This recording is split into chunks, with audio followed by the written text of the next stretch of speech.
Settle down, children, settle down.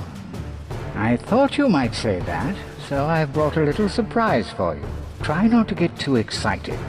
I know. Sometimes I impress even myself. Slow down there. Let's think about this for a moment. What would happen to your beloved mortal followers if I was to kill death itself, I wonder?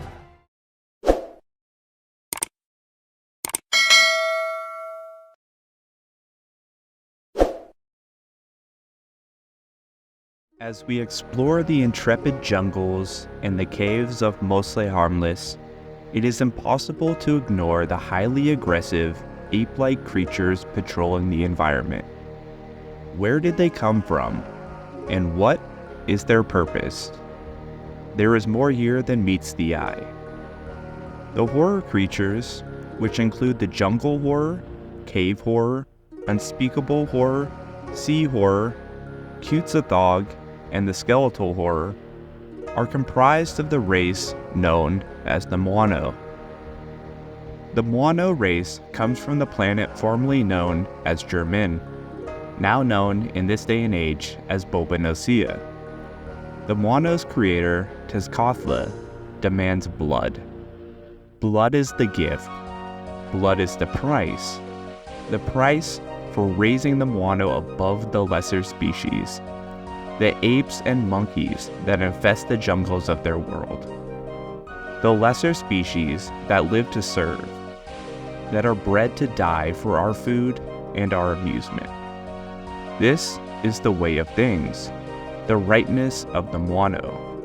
For who as like him but us? In the decaying journal, obtained by killing the skeletal horror, the Moano creation myth is laid out. It reads, In the beginning, there was only darkness, a shadow in which only Tezcathla sat. As time moved forwards, the stars came to light to illuminate the darkness, and they cast their dim light over the newly born world of Germin, our world. Intrigued by this new world, Tezcathla turned his attention to the surface, his great burning eyes plunging the world into brilliant light. But the world was still empty, the jungles silent and devoid of life. This bored Tezcathla, and so he reached his hand across the world and pricked a finger upon a mountain. His blood flowed down the surface and mixed with the stone and the trees. The blood infused the dirt with strength and purpose. And so the stone took form, and the first of the Moanu was born. Strong as stone, and he stood proud and defiant against the fiery stare of Tezcathla. He was not afraid, and this pleased Tezcathla. I am Moanu, cried the first of us, strongest in all of Germin. Prove it, whispered the stars. So Tezcathla crafted the other races, the monkeys, the apes, and the gorillas, and he gave each of them a single command: survive. To the Moanu, first of his children, he gave the first spears and axes. He gave unto each of them a decree. Prove your strength. Prove it with the blood of your enemies. For if I am not sated, you are not worthy. I will take back my gift of blood from you, and you will die. This is the foundation upon which our society was born. Moanu, taking their rightful place as the rulers of Germin, and the blood sacrifices of the other races would keep Tezcathla's hunger at bay. It was a glorious time. Although the lesser species' fate was previously foretold to be the sacrificial bodies for their greater kin, the Moano, the monkeys too were an intelligent breed. Looking to overthrow and claim the dominance of the land, the monkeys purposefully consumed a deadly toxin and then allowed themselves to be consumed by the creatures who act as the primary food source to the Moano.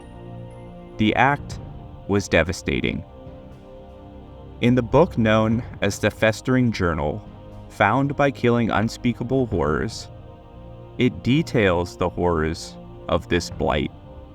It reads, 4 claw marks horizontal to the slate surface. This is the 6th of the blood feasters that has fallen to this sickness. I confess that I am at a loss to find the cause. They each presented the same symptoms: a fever, followed by shortness of breath. Finally, they became still, like statues with fear in their eyes. Can weakness be a symptom of sickness? And then they would fall dead. The process is quick.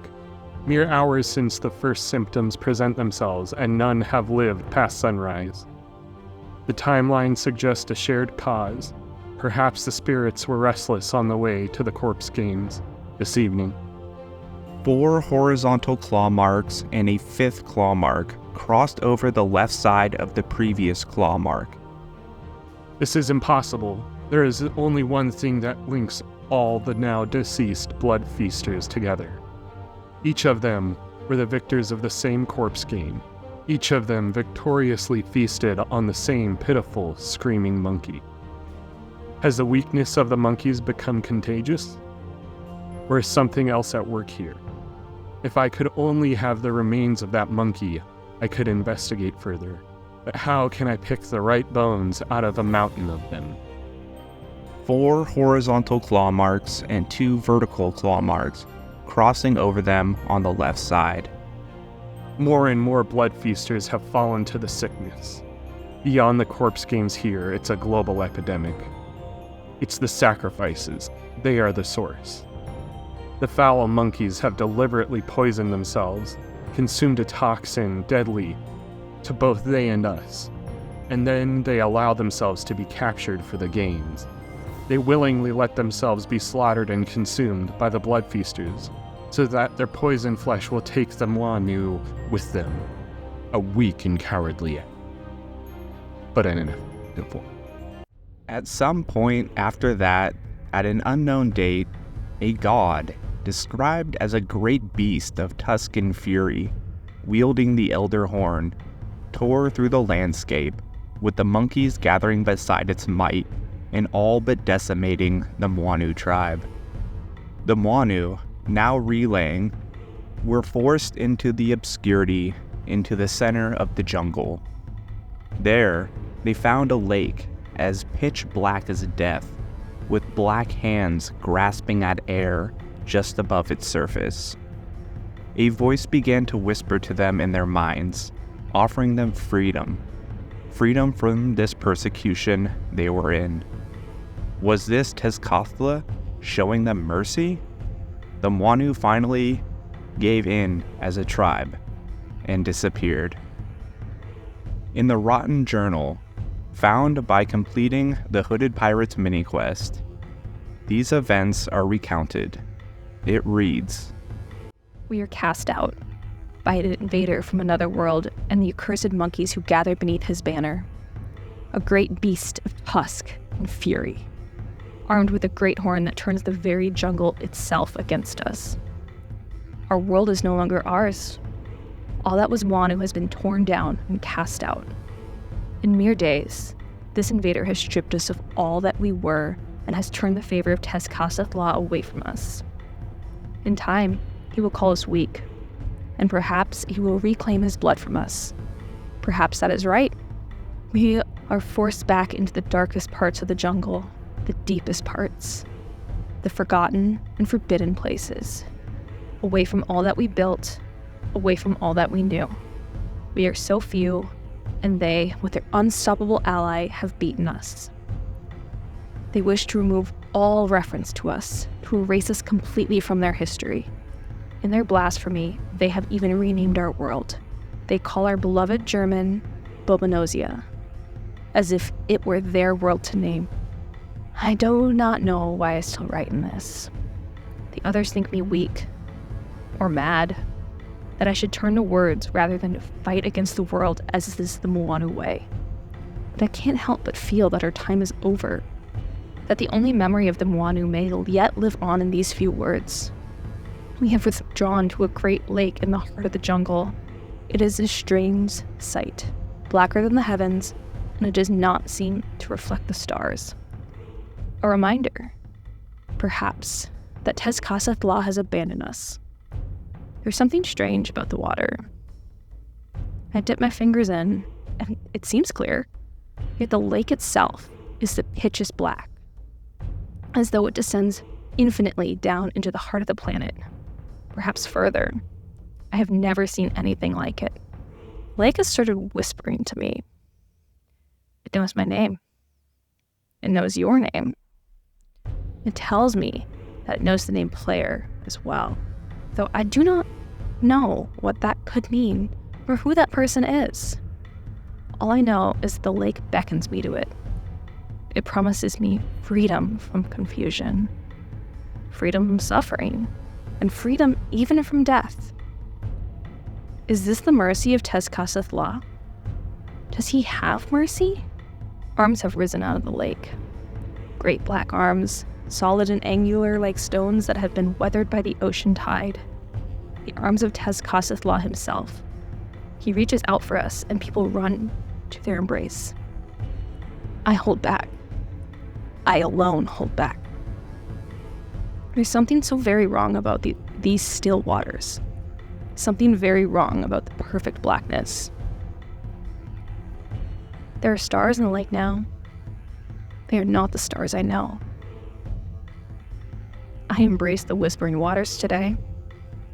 As I did, the world fell away, and I found myself somewhere new. A new sky with only one sun. A vast ocean lapping against sandy shores. My brothers and sisters around me, confused, but hopeful. I still hear the whispers. After walking into the lake through unknown circumstances, they then arrived on Gielinor's eastern sea. At some point during Gielinor's second age, the cursed archipelago was mysteriously reduced into a series of uninhabitable reefs and sandy scree. And sometime after this, the Moanu began devolving into their current unintelligent, highly aggressive state.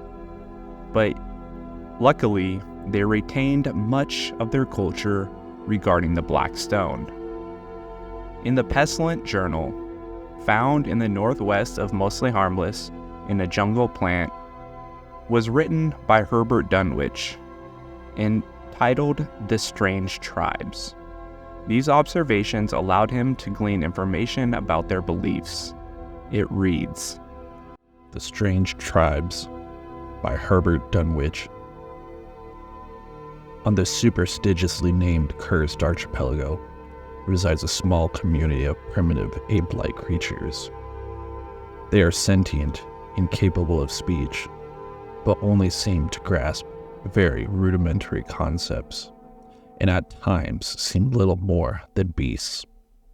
I was forced to view them from a distance. It was safer, but it made it far harder to observe their practices fully. Most of their culture was lost to me.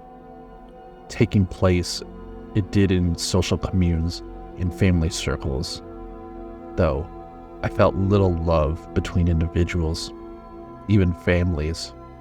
So, instead, I was forced to study their artwork and their artifice in the brief moments when there were none of them around. The most interesting pieces of art were the representations of what I presume to be their deities. The first seemed to be some sort of twisted mother deity. The figure was a carving made out of carefully chiseled black stone. It possessed the hints of a woman's body, with the carved figure so often associated with deities of childbirth and fertility. It possessed no arms, and its legs terminated in a great mass of tentacles that knotted around each other as though each tentacle warred with another. Where the head should have been, instead rose a great many heads, all growing out of a central column which itself was made of more faces, such that there was no neck, only more faces. It unnerved me. What snippets of conversation and prayer I was able to overhear from the creatures regarding this figure gave it a name.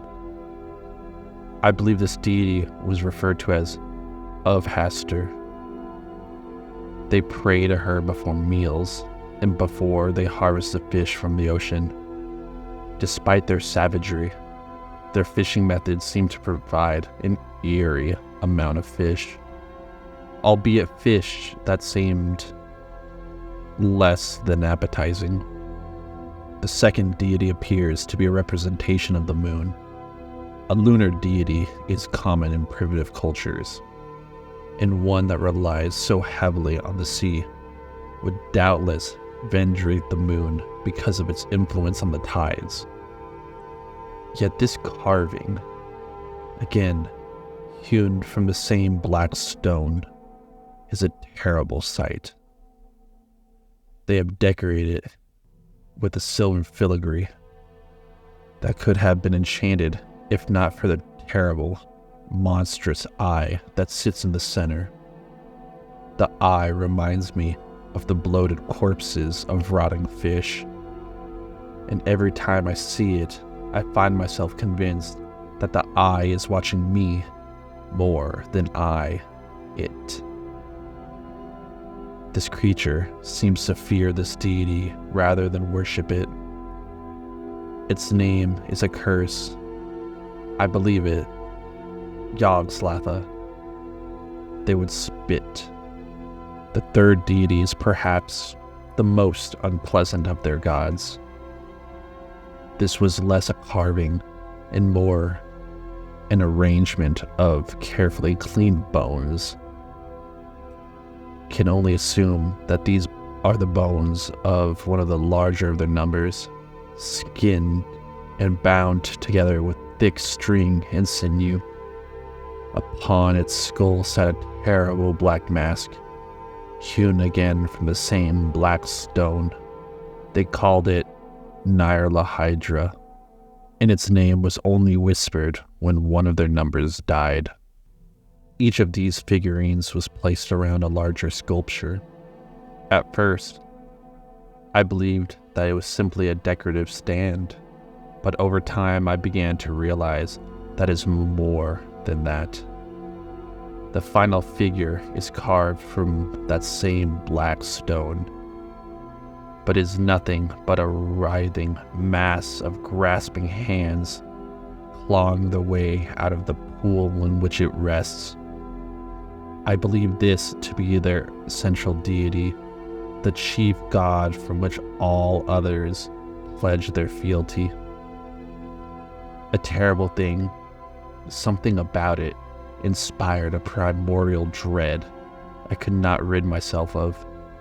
They called it Tezcatlipoca, but somehow I know that it's not its name. I fear that I know the name somehow, like an infection of language seeping into my soul from some other place. I dare not write the name, lest you, dear reader, become similarly infected. My books should educate, not endanger. I really want to protect you, dear reader, from this horror. But then, I wonder, do I really think I can save you? Another researcher alongside Herbert Dunwich, by the name of Wilbur Howley, still can't believe that he hasn't gone mad, as what he witnessed, he could not fathom it being real. The horror creatures that dwelled along the cursed archipelago, monstrous things, born out of the deepest nightmares, twisted and alien, like brutish apes whose fur had fallen off due to some dread plague.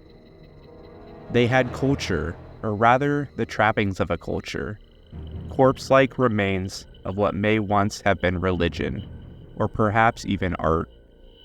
But now, they barely have language, just guttural, sinister noises where speech may once have been. But beneath the growls and the cannibalism, there is the vestige of ritual. The memory of society, dead, but not entirely forgotten. Yet, Wilbur was about to see something that would truly leave him shook. in the blasphemous journal found in a mound of soil by a stump in the wheat field on Mostly Harmless. It reads, So, I studied them.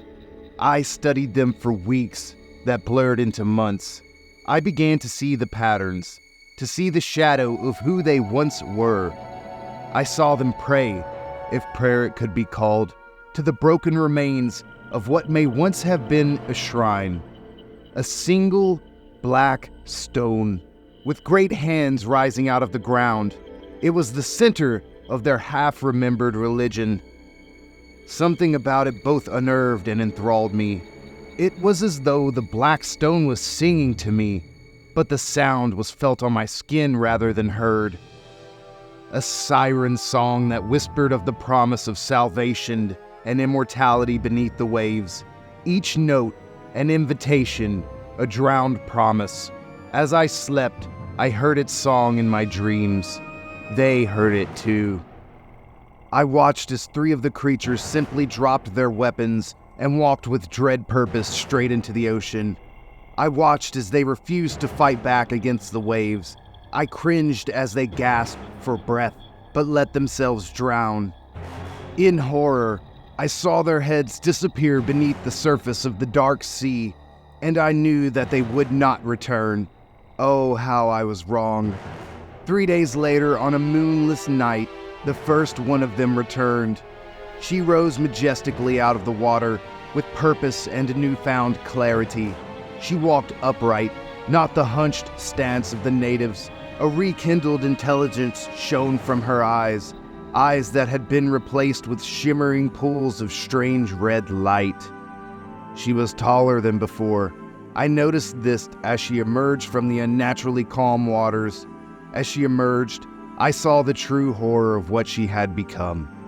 Where once there were powerful ape-like legs, now there emerged a mass of monstrous writhing tentacles. They were the disgusting slime of rotting fish and blood red as if recently fed. She was without a doubt the most horrific sight I had ever seen, and yet I was enthralled by her. I cannot describe it. It was as though her ugliness was a form of beauty, so profound that it moved me, like a walking piece of art, but the sort of artwork that reviles and makes one's skin crawl, an alien beauty, a terrible beauty. I was not the only one so enchanted by her. The creatures, these ape-like horrors, flocked to her, not in violence but in awe. As they stood around her, she would preach to them in some alien tongue that they seemed to understand, if not speak themselves. At times, I felt she was preaching to me as well.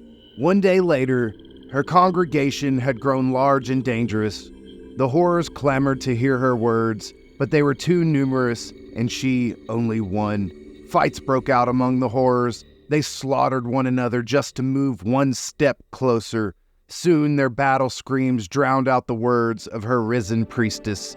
In response, the oceans rippled and another creature began to rise. I was immediately filled with horror as this creature rose from the depths. Her face had gone, and instead, a horrific gaping maw remained, a terrible mouth full of row upon row of misshapen teeth.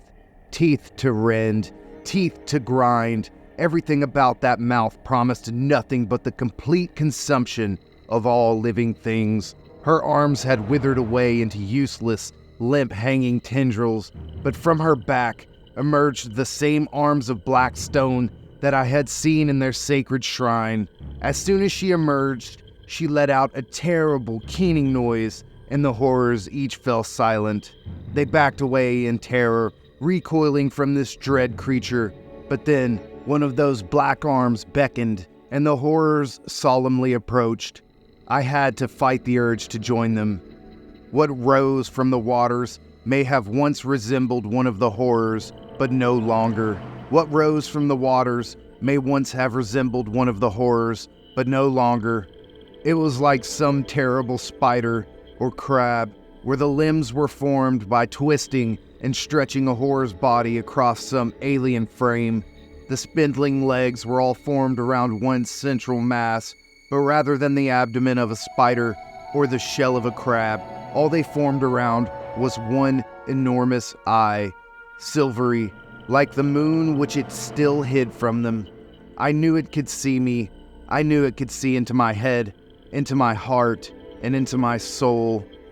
It knew me, and it judged me, and I could see the horrors share that same feeling. Each of them promised knowledge, each of them promised power, each of them promised immortality, all just beneath the waves. So, if you are looking for me, let this journal be a map, for I will join them in eternity. If you're looking for me, you just need to let the ocean guide you to me. I'll be waiting beneath the waves. The sea horrors are found in the Elite Dungeon 3, in the sunken temple Ulfbenkrith, where the ambassador calls upon them as he is the voice who commands.